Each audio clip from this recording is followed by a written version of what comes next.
Ladies and gentlemen, it's quite likely that many of you might share a consensus on the following sentiment. Regrettably, since the launch of the APE units in August of 2022, the AMC stock has been consistently marred by downward trends. To provide a concrete example, after reaching its peak at $24 per share for AMC Common on August 12, the value of AMC has plummeted by approximately 90%, settling at a mere $2.50 as of today. Hello, everyone. Welcome to Daily Stock Update. If you are new to the channel, be sure to subscribe to the channel and turn on post notifications by hitting the bell so you never miss any of our uploads, and also enter our giveaway. But before that, alert, this is not a financial advice video. Curiously, another significant development is slated for this coming August concerning AMC. It's almost as if a carefully orchestrated setup is in motion. Some might argue that had AMC pursued capital generation and introduced the APE units during the initial batch, when they were valued at 10 hours each, substantial profits could have been accrued, potentially aiding in alleviating a substantial portion of the company's debt. This perspective is understandable, and the notion that such a move was deliberately postponed until after the APE had already suffered significant devaluation raises questions. This series of events might be a driving force behind the impending introduction of a considerable number of shares into the market, which could significantly impact the status quo if the current price levels hold steady. Consider the unveiling of 99 million shares of Class A common stock, slated for issuance as part of the conversion process for the 995 million APE units.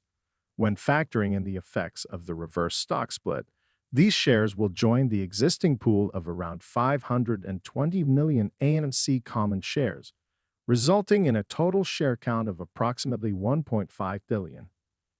Given this scenario, I'm beginning to entertain the notion that there's a potential for history to repeat itself, much like the pattern observed with the APE shares and Antara's role as a major stakeholder for an extended period. It's conceivable that a similar pattern could manifest with the AMC common stock, especially if the initial expectations, as I previously mentioned, fail to materialize. Although I had anticipated a combined value of $5, it's worth acknowledging that the game is far from over. There's a possibility of rebounds and a stabilization of the stock around the $2.50 mark. Nevertheless, the underlying theme here remains rooted in the importance of these numerical dynamics, as the effects of the reverse stock split are poised to magnify these implications. One can only hope that this represents the final negative catalyst.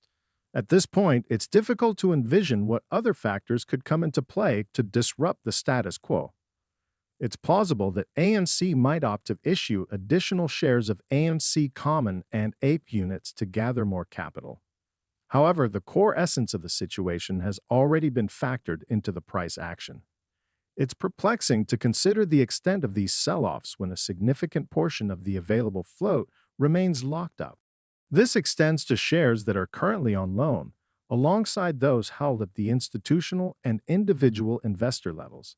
Furthermore, a recurring question seems to arise from various quarters. I've come across this query repeatedly, both in the comments section of previous content and on platforms like Weibo. People are speculating whether the original expectations of those who voted affirmatively for the workflow split and the conversion were indeed met once the final decision was reached. Was the outcome aligned with their anticipations? Given the magnitude of the current sell-off, it's fair to assume that the level of negativity witnessed likely surpassed most expectations. While some might have braced for a modest decline of 10% to 15%, the substantial downturn that transpired was undoubtedly unexpected.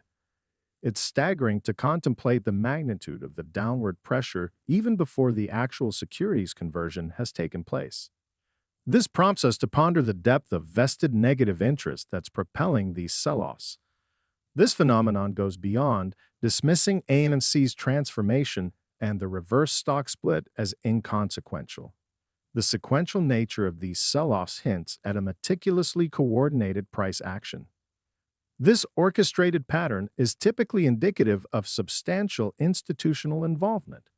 The substantial sums of money involved in this scenario serve as a testament to the significant interest of institutional investors.